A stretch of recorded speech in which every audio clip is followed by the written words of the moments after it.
வணக்கம். ஐயா சு. வெங்கடேசன் அவர்கள் எழுதிய வீரயுக நாயகன் வேல்பாரி பகுதி 45. நேற்று அதிகாலை நாய்வாய் ஊற்றின் இடப்புறப் பாறையின் மீதிருந்துதான் பாரி தனது ஆயுதத்தை உருவாக்கத் தொடங்கினான். கொடிமூக்கனை பிடித்தபடி அளவனும் கீதானியும் நின்றிருந்தனர். மற்ற இரு வீரர்களும் உடைமர முட்களை ஒடித்து முடித்து அடுத்து என்ன செய்யப் போகிறான் பாரி என்று எதிர்பார்த்து நின்றிருந்தனர். கொடிமூக்கனின் வாயை திற என்றான் பாரி. அளவன் அதன் கழுத்து பகுதியில் இருக்கும் தாடையை அழுத்தப் போகும் பொழுது பாரி சொன்னான், அது சில நேரம் நஞ்சை பீச்சி அடிக்கக்கூடியது, அப்பக்கம் திருப்பிக்கொள். அளவன் இடப்புறம் திருப்பியபடி அடிக்கழுத்தை அமுக்கி பெருவிரலை சற்று மேலேற்றினான்.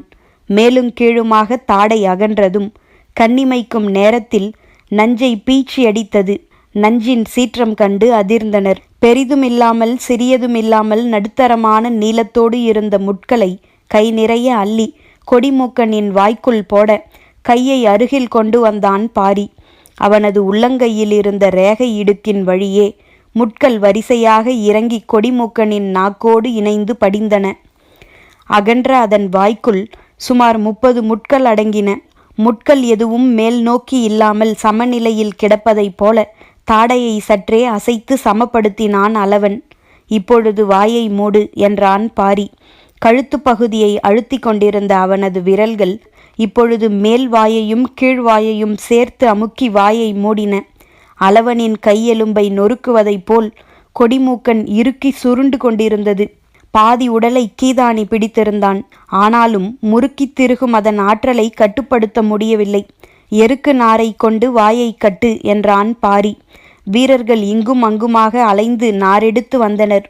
கொடிமூக்கனின் வாயை நார் கொண்டு இறுகச் சுற்றினர். குறைந்தது 3 சுற்றாவது சுற்று. முடிச்சு எக்காரணம் கொண்டும் கீழ்த்தாடையில் இருக்கக்கூடாது, மேல் தாடையின் மேலே இருக்க வேண்டும் என்றான் பாரி.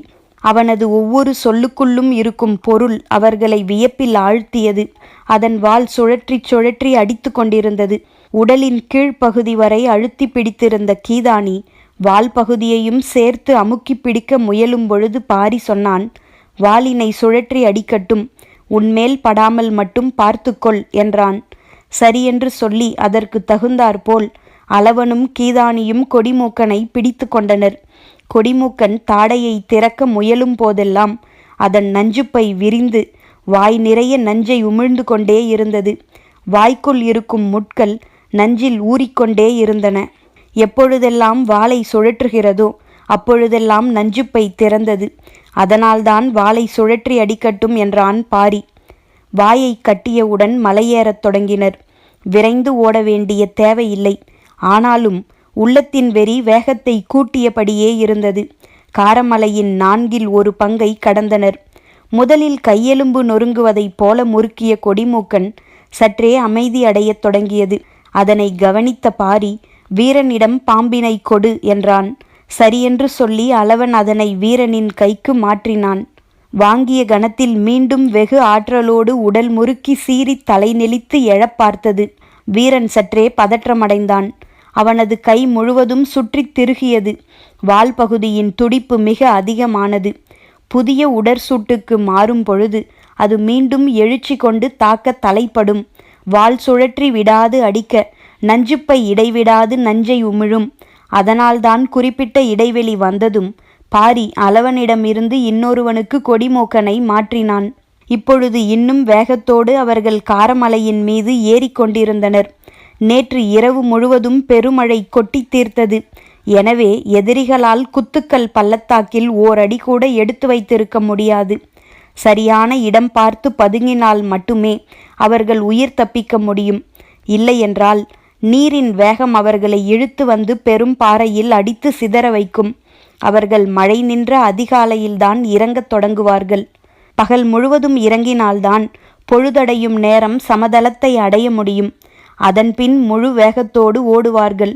பகலும் இரவுமாக ஓடினாலும் காரமலையின் உச்சியை வந்தடைய மறுநாள் பொழுது விடியும் என்று கணித்தபடியே பாரி நடந்து கொண்டிருந்தான். அவனது கண்ணில் இச்சி மரம் ஒன்று பட்டது. அதனது செதில்களில் வழிந்திருக்கும் பிசினை எடுத்துக்கொள் என்று கீதானியை பார்த்து சொன்னான். கீதானியும் அவ்வாறே பிசினை பீத்தெடுத்து கொண்டான். ஓட்டம் படு வேகமாக இருந்தது. நடுப்பொழுது கடந்ததும் கொடிமூக்கனை இன்னொரு வீரனின் கைக்கு மாற்றச் சொன்னான் பாரி. புதிய சூடு மீண்டும் சீறி வால் முறித்து நஞ்சை கக்கியது. முட்கள் நஞ்சினை குடித்து ஊறின. பாரி மிக நிதானமாக ஆனால் தெளிவான தயாரிப்புகளோடு போய்க் கொண்டிருந்தான். கடக்கும் வழியில் மலைப்பருத்தியை பார்த்தான். அதன் இலையை பறித்துக்கொள் என்றான். கீதானி பறித்து கொண்டான். இடுக்கு பாறையின் வழியே வேர்களை பிடித்து மேலேற வேண்டிய சூழல் வந்தது. ஒரு கையில் பாம்பை பிடித்து கொண்டிருக்கும் வீரனால் வேர்களை பிடித்து மேலேற முடியாது. என்ன செய்யலாம் என்று சிந்தித்தனர். பெரும் பாறையை கடக்க இவ்வழியன்றி வேறு வழியை பயன்படுத்தினால் அதிக தொலைவு நடக்க வேண்டியிருக்கும். இப்பொழுது கூடுதல் நேரத்தை எடுத்துக்கொள்வது நல்லதல்ல. குத்துக்கள் பள்ளத்தாக்கை விட்டு சமதளத்தை அடைந்துவிட்டால் எதிரிகள் என்ன வேகம் எடுப்பார்கள் என்பதை முடிவு செய்வது கடினம். நாம் மிக விரைவாக முன்னோக்கி செல்ல வேண்டும் என்று சிந்தித்த பாரி கொடிமூக்கனை அளவனிடம் கொடுக்கச் சொன்னான். உடற்சூடு மாறியவுடன் அது மீண்டும் வால் முறுக்கி நஞ்சை உமிழ்ந்தது. வேர்களால் அளவனை முறுக்கி கட்டி மேலே தூக்குவது என பாரி முடிவெடுத்தான். சரசரவென மேலேறியவர்கள் அவ்வாறே அளவனை கட்டி தூக்கினர். வேர்கள் உடலையும் பாம்பு கையையும் சுற்றி இருக்க அளவன் காற்றில் சுழன்றபடி மேலேறி கொண்டிருந்தான். பாறையை மேலேறி கடந்ததும் மீண்டும் ஓட்டம் தொடங்கியது. ஓட்டம் ஒருவனின் காலில் இருந்து இன்னொருவனின் காலுக்கு விரைந்து பரவக்கூடியது. முன் செல்பவனின் கால்கள் தன்னியல்பிலேயே பின்வரும் கால்களை இயக்கத் தொடங்கிவிடுகிறது. அவர்கள் விரைவு கொண்டு ஓடினர். சற்று தொலைவு கடந்ததும் உக்கா மூங்கில் மரம் பெரும் புதரென கிடந்தது. அதன் இலைகளையும் பறித்துக்கொள் என்றான் பாரி. நீண்ட ஈட்டி போல இருக்கும் அதன் இலைகளையும் வீரர்கள் பறித்து கொண்டனர். நடையின் வேகம் குறையாமல் இருந்தது. முந்தைய நாள் இரவில் பெய்த பெருமழையால் காடு குளிர்ந்து எங்கும் மனம் வீசிக்கொண்டிருந்தது. அனைத்தையும் கவனித்தபடி நடந்த பாரி எதனின் பாலும் எண்ணங்களை செலுத்தாமல் போய்க் கொண்டிருந்தான். அவன் மனமெங்கும் எதிரிகளே நிறைந்திருந்தனர். மாலை பொழுதுக்குள் காரமலையின் உச்சியை அடைந்தனர். தேக்கனும் இந்நேரம் கூவல் குடியினரை அழைத்து வந்திருப்பான். அவர்களும் மலை விளிம்புகளில் அணிவகுத்திருப்பர் என்று எண்ணியபடி பார்வையின் கோணம் மறையாத இடத்தை தேர்வு செய்தான். அனைவரையும் நன்றாக ஓய்வெடுக்கச் சொன்னான். இரவு முழுக்க கொடிமூக்கனை குறிப்பிட்ட நேர இடைவெளியில் கைமாற்றிக்கொண்டே இருந்தான். நஞ்சுப்பை விடாது கக்கிக்கொண்டே இருந்தது.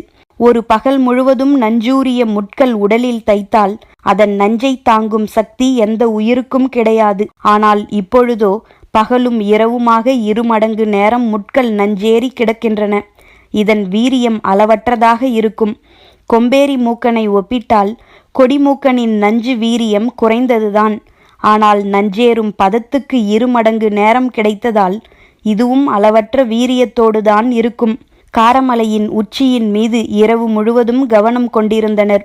பொழுது விடியத் தொடங்கியது. கதிரவனின் ஒளிக்கீற்று மேலேறின.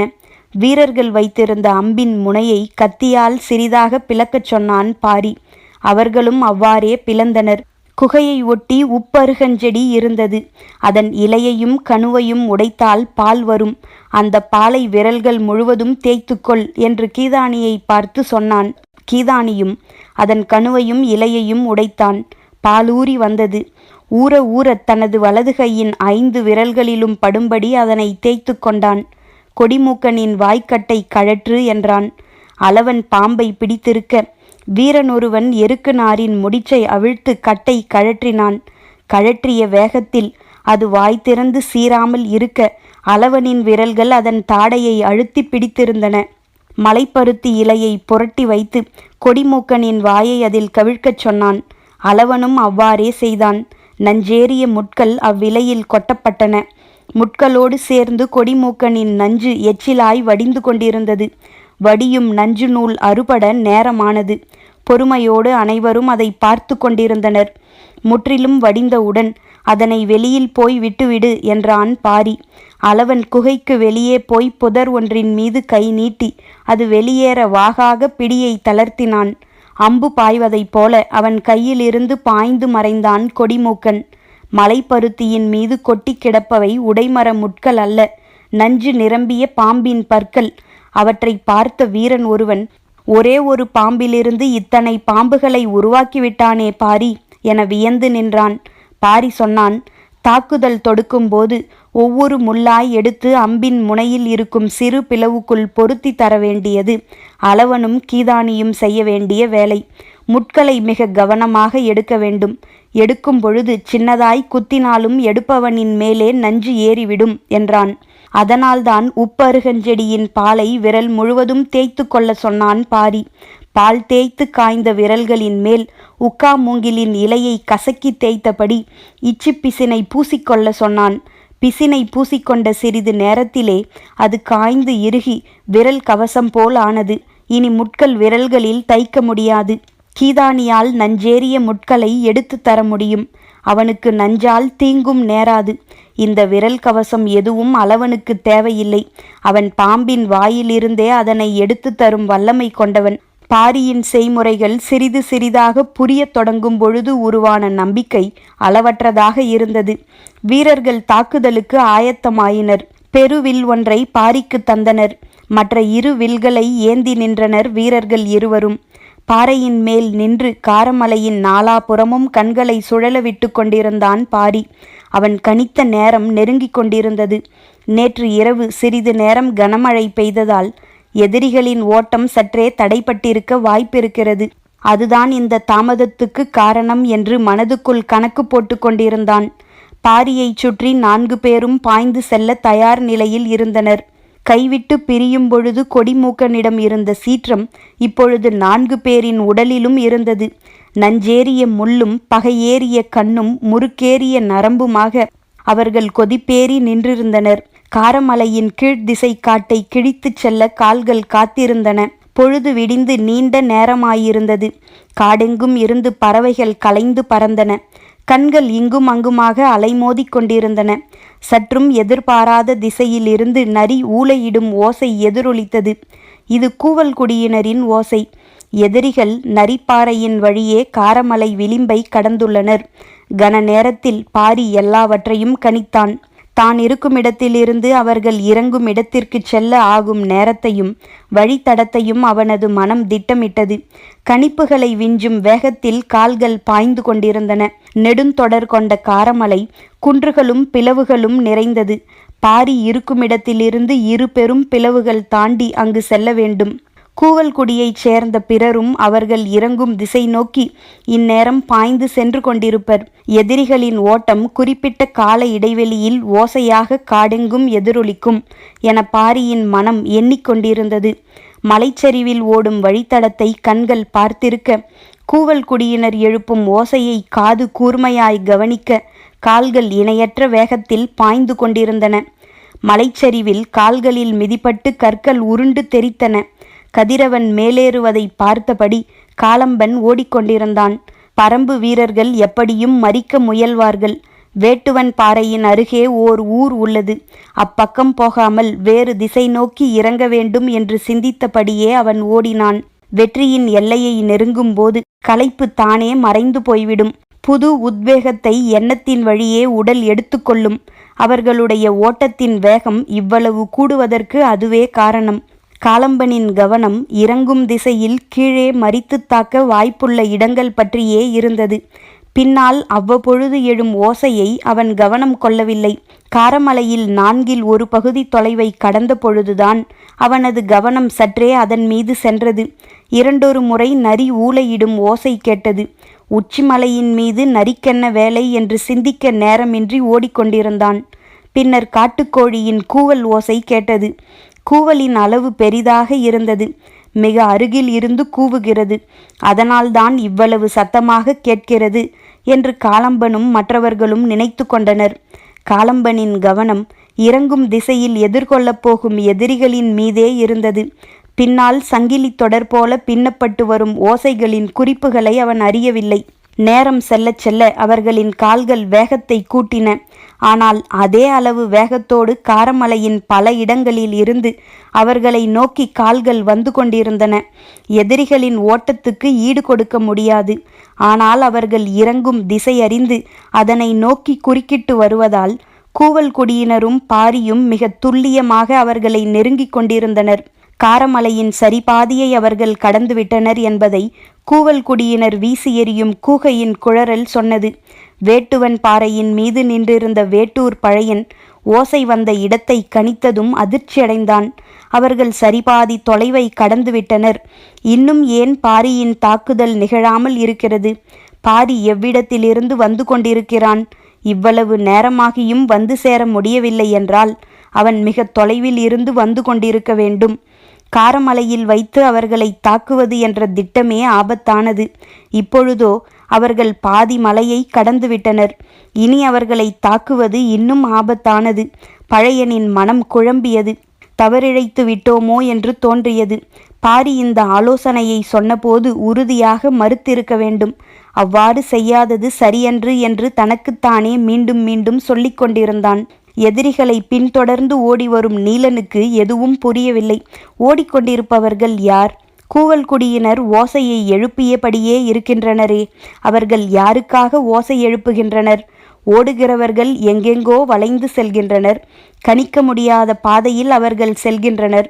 ஓடுபவர்கள் எதிரிகளாக இருந்தால் மேலே இருந்து காரிக்கொம்பு ஊதினால் போதுமே, கீழே இருக்கும் வீரர்கள் ஆயத்தமாகி விடுவார்களே. அவ்வாறு செய்யாமல் வேறுபட்ட ஒலி எழுப்பியபடி ஏன் கூவல்குடியினர் ஓடுகின்றனர்? காரமலையில் தன்னால் சிந்திக்க முடியாத செயல்கள் நடந்து கொண்டிருப்பதை நினைத்து மிகவும் குழம்பிப்போனான் நீலன். அக்குழப்பம் மனதுக்குள் ஆத்திரத்தை கூட்டவே செய்தது. ஆற்றல் பெருக்கி ஓடினான். எவ்வளவு விரைந்து ஓடினாலும் ஓசை கேட்கும் பகுதியை அவனால் நெருங்கவே முடியவில்லை. இவ்வளவு வேகமாகவா அவர்கள் ஓடுகின்றனர்? நம்ப முடியாத குழப்பம் அவனை திண்டாட வைத்தது. கீழ்திசை காவல் பொறுப்பாளனான தனக்குள் ஏற்படும் தடுமாற்றத்தை அவனால் தாங்கிக் கொள்ள முடியவில்லை. கூவல்குடியினர் யாராவது கண்ணீர் பட்டால் நடப்பதென்ன என்பதை அறிந்து கொள்ளலாம். ஆனால் ஓசை கேட்கும் இடங்கள் நேர்கோட்டில் இல்லாமல் இங்கும் அங்குமாக இருக்கின்றன. எனவே யாரும் கண்ணீர் பட வாய்ப்பின்றி இருக்கிறது. தேக்கன் தன்னால் முடிந்த அளவு வேகமாக ஓடி வந்து கொண்டிருந்தான். அவனது உடலில் அடிவிழாத இடமே இல்லை. கைக்கட்டை இன்னும் கழற்றவில்லை. ஆனாலும் விடாது துரத்தி வருகிறான். கூவல்குடியினரிடம் தெளிவாகச் சொன்னான். எக்காரணம் கொண்டும் எனக்காக நீங்கள் நிற்கக்கூடாது. எதிரிகளை பின்தொடர்ந்து நீங்கள் போய்கொண்டே இருக்க வேண்டும். நான் குரல் கேட்டு வந்து விடுவேன் என்று. மிகவும் தள்ளித்தான் தேக்கன் வந்து கொண்டிருந்தான். அவனது கண்ணில் தனித்து செல்லும் மனித உருவம் ஒன்று பட்டது. சற்றே நின்று பார்த்து நெருங்கினான். அது பெண் என்பதை உறுதிப்படுத்திய கணம் சத்தம் கொடுத்தான். தொலைவில் போய்க் கொண்டிருந்த மயிலா பதில் கொடுத்தாள். யாரெனத் தெரியாமல் நீலன் விரட்டிச் செல்வதை மயிலா சொன்னவுடன் தேக்கனின் கவலை இரட்டிப்பாகியது. நீலனை வைத்துதான் தாக்குதல் திட்டத்தை வேட்டூர் பழையன் தீட்டியிருந்தான். ஆனால் நீலனோ எதிரிகளின் பின்னால் ஓடிக்கொண்டிருக்கிறான் என்பதை அறிந்தபோது தேக்கனை சோர்வு தாக்கியது. நீலன் இல்லாமல் வேட்டூர் பழையன் என்ன செய்து கொண்டிருப்பான் என சிந்தித்தபடி நடந்தான். நடையின் வேகம் குறையக்கூடாது என மனதில் நினைத்து கொண்டே நடந்தான். ஆனால் தேக்கனை விட பெரும் அதிர்ச்சிக்கு உள்ளானது மயிலாதான். உடலெல்லாம் இரத்த விலாராக இருக்க கையில் கட்டு போடப்பட்ட நிலையில் தேக்கனை பார்த்ததும் அவள் அதிர்ந்து போனாள். பரம்பின் ஆசானை இவ்வளவு கொடுமையாக தாக்கிவிட்டு ஓடும் வலிமை கொண்டவர்கள் யார்? அவர்களை நீலன் இன்னும் ஏன் கொல்லாமல் இருக்கிறான் என்று அதிர்ந்து நின்றுவிட்டாள். நடுவில் பாறைகளில் விழுந்து சிற்றாறு ஒன்று ஓடிக்கொண்டிருந்தது. அதனை கடக்க கவனமாக இறங்க வேண்டியிருந்தது. காலம்பன் முதலிலே இறங்கினான். அனைவரும் ஒருவர் பின் ஒருவராக இறங்கினர். சிலர் நீர் பருகினர். ஆனாலும் ஓட்டத்தின் வேகம் குறைந்துவிடக் கூடாது என்பதற்காக அளவோடு பருகினர். சிலர் அதனையும் தவிர்த்தனர். தேவாங்கு விலங்கு திடீர் திடீரென ஓசை எழுப்புவதும் அடங்குவதுமாக இருந்தது. ஓடையின் மறுகரை பாறையின் மீது காலம்பன் ஏறினான். அவனை தொடர்ந்து ஒவ்வொருவராய் ஏறினர். மீண்டும் கால்கள் வேகமெடுக்கத் தொடங்கிய பொழுது ஓடையின் அக்கரையில் இருந்து சென்னாய் ஊளையிடுவதைப் போன்ற ஓசை கேட்டது. முன்னெடுத்து ஓடிக்கொண்டிருந்த காலம்பனுக்கு சற்றே ஐயம் வரத் தொடங்கியது. ஓட்டத்தை நிறுத்தி மீண்டும் ஓடைக்கரை விளிம்புக்கு மரங்களினூடே மறைந்தபடி வந்தான். பாரியின் வேகம் இதனைப் போல் 2 மடங்கு. ஆனால் அளவனையும் கீதானியையும் அழைத்து வர வேண்டும் என்பதற்காக போதுமான வேகத்திலே வந்து கொண்டிருந்தான். கூவல்குடியினரின் ஓசையை கணக்கிட்டு சிற்றோடையை நோக்கி இறங்கிக் கொண்டிருந்தான். இடையில் ஒரு சிறு குன்று இருந்தது. அதனை கடந்த கணத்தில் எதிரிகளை வீழ்த்தலாம் என்ற முடிவோடு வந்து கொண்டிருந்தான் பாரி. மீண்டும் சென்னாய் ஊளையிடும் ஓசை கேட்டது. அவர்கள் ஓடையை கடந்துவிட்டனர் என்பதனை அந்த குறிப்பு சொன்னது. தனது வேகத்தை இன்னும் கூட்ட வேண்டும் என்று அவன் முடிவெடுக்கும் போது ஊளையின் ஓசை பாதியில் அறுபட்டு நின்றது. ஓடிக்கொண்டிருந்த பாரியின் கால்கள் அப்படியே நின்றன. மற்றவர்களும் நின்றனர். மேல் மூச்சும் கீழ் மூச்சுமாக தவித்தபடி எல்லோரும் பாரியின் முகத்தை பார்த்தனர். சற்று அமைதிக்கு பின் பாரி சொன்னான், எதிரிகள் கூவுகிறவனின் தொண்டைக்குழியில் ஈட்டியை இறக்கிவிட்டனர். பரம்பின் குரல் ஒலிக்கும்.